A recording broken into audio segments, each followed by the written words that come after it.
ஹியரிங்ல தான் தப்பிச்சிட்ட, இதோ ரோகிணி இப்ப மாட்டிக்கிட்டியா அப்படின்னு வந்து இப்போ வந்து அழகா ஒரு வீடியோ ஆதாரத்தை காமிக்கிறாங்க மீனா. அதுக்கு முன்னாடி வந்து பாத்தீங்க அப்படின்னா வந்து இன்னைக்கு மனோஜ்கிட்ட டேய் இன்னைக்கு ஹியரிங் இருக்குடா, போன தடவை போயிட்டு வந்து ஆவின்னு வளர்னா பூதான் வளர்னா அப்படின்னு எதையாச்சும் பேசாம அங்க போய் கல்யாணி இவதான் உனக்கு தெரியுமா அப்படின்னு கேட்டா, இவ என்கிட்ட நான் தெளிவா சொல்றதுக்கு எனக்கு டைம் வேணும், இவளை நீங்க வந்து கேள்வி கேட்க வேணாம்னு சொல்லுங்க, நானே தெளிவா சொல்றேன் அப்படின்ட்டு ஆரம்பத்துல இருந்து சொல்லுடா. முதல்ல என்ன நடந்துச்சு அப்படின்னா, இவ என்கிட்ட வந்து பொய் சொல்லி எனக்கு கல்யாணம் பண்ணிக்கிட்டா. ரீசெண்டா இப்ப என்ன ஆச்சுன்னா, அந்த பையன் கிறிஷ வீட்டுக்கு கூட்டு வந்தபோது அவ வந்து என்கிட்ட வந்து இல்ல நான் தான் கல்யாணி, கல்யாணியோட ஆவி என் உடம்புக்குள்ளார இருக்கு, அதனால நீ என் பிள்ளைய ஒழுங்கா நடத்தணும்னு மிரட்டினா. அப்பதான் நான் தான் கல்யாணின்னா. உண்மையா என்கிட்ட இவ தான் கல்யாணின்னு சொல்லவே இல்லைன்னு சொல்லணும், புரியுதாடா அப்படின்னு வந்து கேட்க, சரி ஓகேமா ஓகேமா ஓகேமா அப்படின்னு போகும்பொழுதே இந்த பக்கம் ரோகிணி அவங்க அம்மா கிட்ட, மா ஒரே ஒரு முடிவு தாமா, இந்த தடவை அவனை வந்து மொத்தமாக அந்த கேஸை காலி பண்ண வைக்கணும் அப்படின்னா இவனை கண்டிப்பாக எங்கள் அத்தை வந்து ஆன்டி ப்ரிப்பேர் பண்ணி கூட்டு வருவாங்க, நல்லா பிளான் பண்ணி வருவான். அவன் பிளானை மொத்தமாக கெடுக்கிற மாதிரி விஷயத்த நான் பண்ண போகிறேன் அப்படின்னா, ஏதேதோ பண்ணுற கல்யாணி, ஆனால் நீ பண்ணுற விஷயங்கள் சரியானு யோசிச்சுக்கோ, அங்கே போய் கடைசியில் எல்லாத்தையும் பகைச்சிக்கிட்டு யாரோட வாழ போகிற அப்படின்னா, யாரு கூட நான் வாழ தேவையில்லம்மா, நான் மனோஜ் கூட வாழணும், என்ன அவள்கிட்ட இருந்து பிரிக்க பார்த்தாங்கன்னா நான் யாராக இருந்தாலும் சும்மா விட மாட்டேன், அது நீங்களாக இருந்தாலும் சரி அப்படின்ட்டு வந்து கிளம்பும் பொழுதே இப்போ வந்து மீனா திருப்பி முத்துவை கூப்பிட்டு, ஏங்க நம்ம அத்தையை காப்பாற்றணுங்க, இவ அங்கே போய் என்ன பண்ணுவா அப்படின்னா கண்டிப்பாக அத்தை மேலே ஏதோ ஒரு புகாரை கொடுத்து மாற்றி விடுவா, உங்கள் அண்ணன் என்னதான் ரெடியாக போனாலும் அவரை குழப்பி விடுறது மட்டும் இல்லாமல் அவள் கண்டிப்பாக ஏதாவது பிளான் வச்சிருப்பா அப்படின்னா, அதெல்லாம் எனக்கு தெரியும் மீனா, ஆனால் என்ன பண்ணுறதுன்னு யோசிக்கிறேன் அப்படிங்கும் பொழுது எனக்கு ஒரு யோசனை தோணுது, அது செய்யவா அப்படிங்கிறாங்க மீனா. என்ன யோசனை அப்படின்னா உங்களுக்கு யோசனையை சொல்கிறாங்க, அப்படியே கண்ணெல்லாம் விரியுது முத்துக்கு. அந்த யோசனை தான் இவங்களை இப்போ காப்பாற்றவே போகுது. ஸோ நேரம் வந்து பார்த்தீங்க அப்படின்னா வந்து இப்போ ரோகிணி சிந்தாமணிக்கு கால் பண்ணி எனக்காக ஒரு ஹெல்ப் பண்ண முடியுமா அப்படின்னு கேட்க, என்ன ஹெல்ப்பு அப்படின்னா, நிறைய பண்ணிட்டேனம்மா அவனுக்கு ஹெல்ப்பு அப்படின்னா, இல்லை எனக்கு புரியுது, எனக்கு எப்படியாச்சும் என் மனோஜோட நான் சேர்ந்து வாழணும், அதுக்காக எனக்கு ஒரு சின்ன ஹெல்ப் ஒன்று பண்ணுங்க, நான் சொல்லும் பொழுது ஒரு விஷயம் மட்டும் பண்ணுங்க அப்படின்னு சொல்கிறாங்க. என்ன விஷயம் அப்படின்னு கேட்டோன்னே ரோகிணிக்கே ஷாக், இவங்களுக்கு சிந்தாமணியே ஷாக் ஆகிற மாதிரி ரோகிணி சொல்கிற விஷயம் என்னென்னா, இன்னைக்கு முத்து மீனா அங்கே வரக்கூடாது, ஏன்னா முத்து மீனா வந்தால் ரொம்ப விவரமாக இருப்பாங்க, என்னை வந்து என் புருஷன்ட்டு வந்து பிரிக்கிறதுக்கு எல்லா வேலையும் செஞ்சுருவாங்க, வெறுமனே ஆன்ட்டியும் அவங்களும் அவரும் மட்டும் வரட்டும், என் பிளானை ஆன்ட்டியை சிக்க வச்சு கடைசியில் வந்து இவனை என் கூட சேர்த்துக்கிறதான், சேர வைக்கிறதான் அப்படின்னு. சரி ஓகே அப்படின்றாங்க. இதில் வேற இப்போ என்ன ஆகுது அப்படின்னு வந்து பார்த்தா, நான் கிளம்பி போகிறேன் அப்படின்ட்டு அவங்க அம்மாட்டெல்லாம் சொல்லிட்டு, மா சரி வீட்டை பார்த்துக்கோ, கிருஷிக்கு இன்னைக்கு லீவ் வேறு, அவனையும் பார்த்துக்கோ, அவங்க வேலை இப்போ இன்னைக்கு வெறும் இந்த குடியரசு தினங்கிறதுனால சும்மா போய் கொடியெல்லாம் ஏற்றிட்டு வந்துருக்காங்க, ஸ்கூலில் வந்து அவங்களுக்கு ஏதோ ஃபங்க்ஷன் நடக்குதான், எக்ஸ்ட்ரா ஃபங்க்ஷன் அப்படின்னு சொல்லிட்டு 27ஆம் தேதிக்கு அவங்க போய் அந்த இதெல்லாம் முடிச்சுட்டு திருப்பி கிளம்பி வராங்க. வரும்பொழுதே வந்து பார்த்தா வந்து இவங்க வேகமாக கிளம்பி போயிட்டு இருக்கும் பொழுது முத்து மீனா காரில் வந்துக்கிட்டே இருக்கும்போது காரை சுற்றி 2 கார் வந்து நிற்கிது. நின்றவங்க வந்து வெளில இறங்க விடாமல் பண்ண அந்த ஆட்களில் ஒருத்தரை வந்து நான் வந்து இதோர்கிட்ட பார்த்துருக்கேன், சிந்தாமணியோட ஆட்களில் பார்த்துருக்கேன் அப்படின்னு மீனா சொன்ன உடனே எனக்கு புரிஞ்சிருச்சு, மீனா இப்போ இறங்கி சண்டை போடணும், கோர்ட்டுக்கு நம்ம போகக்கூடாதுன்னு ஒரு பிளான் பண்ணுறானுங்க, நீ சொன்ன திட்டம் தான் கரெக்டு, நம்ம அதை பண்ணிடலாம் அப்படின்ட்டு வேகமாக என்ன பண்ணுறாங்க, டக்குன்னு வளைஞ்சு சர்றன்னு கிளம்பி போயிட்டு ரோகிணி கோர்ட்டுக்குள்ள நுழையிறதுக்கு முன்னாடி முத்துவும் மீனாவும் ரோகிணியை பார்க்குறாங்க.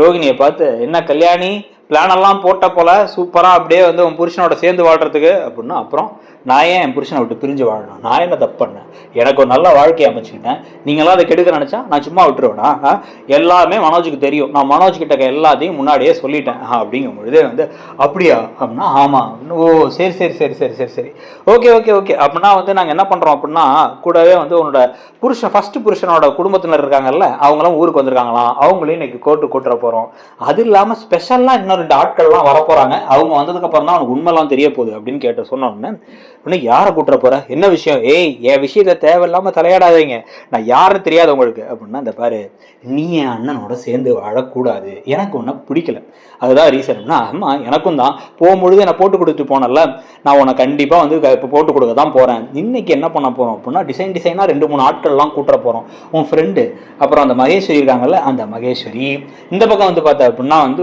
இன்னொரு ஃப்ரெண்டு வித்யா அப்படின்னு எல்லாருமே வந்து நீ எப்பப்போ என்னென்ன பேசினேன், எப்பப்போ என்ன பிளான் போட்ட அப்படிங்கிறதான் சொல்ல போகிறாங்க. கூடவே வந்து பார்த்தோன்னா இன்னும் கொஞ்சம் ஆடியோ ரெக்கார்டிங்லாம் இருக்குது, நீ வித்யா கிட்ட ஃபோன் பண்ணி சொன்னதெல்லாம் வித்யா வேற ஆடியோ ரெக்கார்டு உங்கள் ஃபோனில் செல்ஃபாக அது ரெக்கார்டிங்லாம் ஆன் ஆயிருக்கு, அந்த வீடியோவையும் போட்டுட போகிறோம் அப்படிங்கும்பொழுதே வந்து, ஏய் நான் என் புருஷனை கூட சேர்ந்து வாடுறதுக்காக என் மனோஜ் எனக்கு வேணுங்கிறதுக்காக கொலை கூட பண்ணுவேன், நான் கோர்ட்டில் போய் வந்து என் மனோஜை வந்து நான் வந்து தெளிவாக சொல்லிட்டேன், என் மனோஜுக்கு முன்னாடியே தெரியும் எல்லா விஷயமும், நான் தான் கல்யாணின்னு தெரியும்னு சொல்லிட்டேன். இதுக்கப்புறம் அப்படியே வந்து உங்கள் அம்மா இருக்காங்கல்ல, அவங்க ஆன்டி அவங்க வந்து என்னை கொடுமைப்படுத்தினாங்கன்னு சொல்லிட்டு அதுக்கு சில இதெல்லாம் வச்சிருக்கேன், ப்ரூஃப் எல்லாம் வச்சிருக்கேன். அதெல்லாம் போட்டு உடச்சதுக்கப்புறம் என்ன நடக்குதுன்னு பாரு.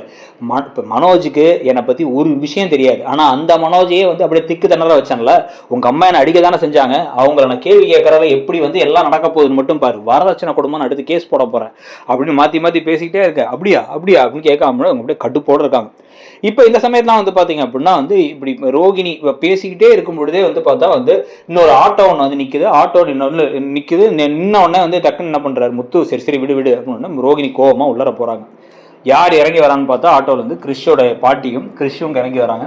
2 பேர்த்தையும் உள்ளார கூப்பிட்டு வராங்க. உள்ளார கூப்பிட்டு வந்து நீங்கள் கூட மட்டும் வாங்கம்மா, உங்கள் பொண்ணு நல்லதுக்காக தான் சொல்கிறோம், நல்லதுக்காக தான் சொல்கிறோம், எல்லாம் இதனாலும் கொலைப்படாதீங்க அப்படின்லாம் சொல்லிட்டு நேராக அவங்களை உள்ளார கூப்பிட்டு அவங்களையும் உள்ளார உட்கார வைக்கிறாங்க.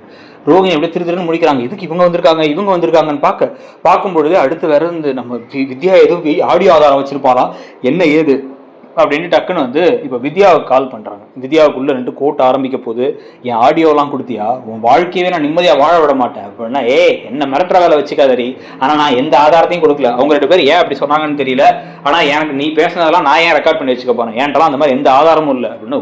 சும்மா போட்டு வாங்கியிருக்காங்க அப்படின்னு இப்போ ரோகிணி நிம்மதியாகிடுறாங்க.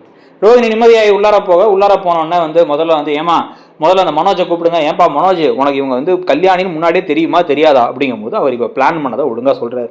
இல்லை எனக்கு தெரியாது, இவன் மிரட்னா அதுதான் நடந்துச்சு அப்படின்னு சொல்லிக்கிட்டு இருக்க. அடுத்து வந்து எங்கள் சைடில் இன்னொரு ஆதாரம் ஒன்று இருக்குது அப்படின்னு அந்த கிருஷ்ணா கூப்பிட்றாங்க. கிருஷ்ணா லாயர் கூப்பிட்டா, என்ன கிருஷ்ணா யாரை கூப்பிடுங்க அப்படின்னா திருப்பி முத்துவும் மீனாவும் வராங்க. நீங்கள் 2 பேர் எதுக்கு இங்கே வரீங்க அப்படின்னா, எங்கள்கிட்ட வந்து ஒரு ஆதாரம் இருக்குது அப்படிங்கிறாங்க இவங்க.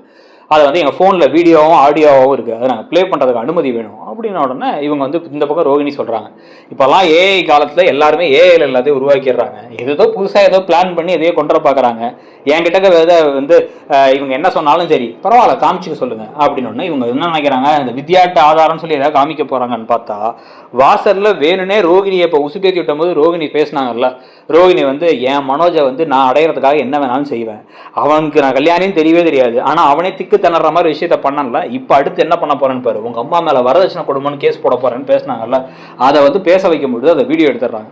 அதை சீக்கிரட்டா வீடியோ எடுத்ததை அதை போட்டு காமிச்சு, இதோ வாசல்ல இந்த கோர்ட்டு வாசல்ல வச்சுதான் இவ எல்லாத்தையும் உண்மையை ஒத்துக்கிட்டா, நாங்க கால் பண்ண போதெல்லாம் ஒத்துக்காதவ தனியா இப்போ வந்து கேட்டோன்னே எல்லாத்தையும் உண்மையை ஒத்துக்கிட்டா, இவ பேசுறது பண்றது எல்லாமே ஃப்ராடு தான் இவரானது அப்படின்னு வந்து அந்த ஜட்ஜையாட்ட காமிச்ச உடனே அவர் அப்படியே வந்து கடுப்பாகி அப்படியே முறைக்கிறார். முறைச்சோடனே அந்த இங்க கூட அவருடைய குழந்தை அந்த கிறிஸ்டோ இருக்கு, அந்த கிறிஸ்டோ கூட தனியா குழந்தை வந்து பொய் சொல்லாது, அதை கூட கூப்பிட்டு கேளுங்க அப்படின்னு. கிறிஸ்ட வேற இப்போ வந்து கிறிஸ் தம்பி நீங்க கூட தனியா வந்து பேசுறியாப்பா அப்படிங்கும்போது, அது எப்படி அவன் தனியாக ஒரு சின்ன பையனை கூப்பிடுவீங்க அப்படின்னா வந்து கோர்ட்லனா கூப்பிடதாமா செய்வோம், பாட்டி நீங்கள் அவன் பாட்டி தானே நீங்களும் கூட வாங்க அப்படிங்கிறாங்க. அடுத்து அதை விட ஒரு பெரிய திருப்பம்லாம் வரப்போகுது. ஸோ அதுக்கு முன்னாடி ரோகிணியை வீடியோ ஆதாரத்தோட வந்து இப்போ முத்துவும் மீனாவும் சிக்க வைப்பாங்கன்னு நினைக்கிறீங்களா, இல்லை ரோகிணி இந்த வீட்டுக்கே திருப்பி வந்துருவாங்கன்னு நினைக்கிறீங்களா அப்படிங்கிறத சொல்லிட்டு இந்த ப்ரெடிக்ஷனை பற்றி உங்கள் கருத்தோட சேர்த்து நம்ம சேனலில் நீங்கள் சப்ஸ்கிரைப் பண்ணணும்னா சப்ஸ்கிரைப் பண்ணிக்கோங்க. நம்ம சேனலில் இன்னும் பல ப்ரெடிக்ஷன் வீடியோஸ்லாம் வருது, அதையும் பார்த்து அப்படியே கமெண்ட் பண்ணுங்கள். தேங்க்யூ.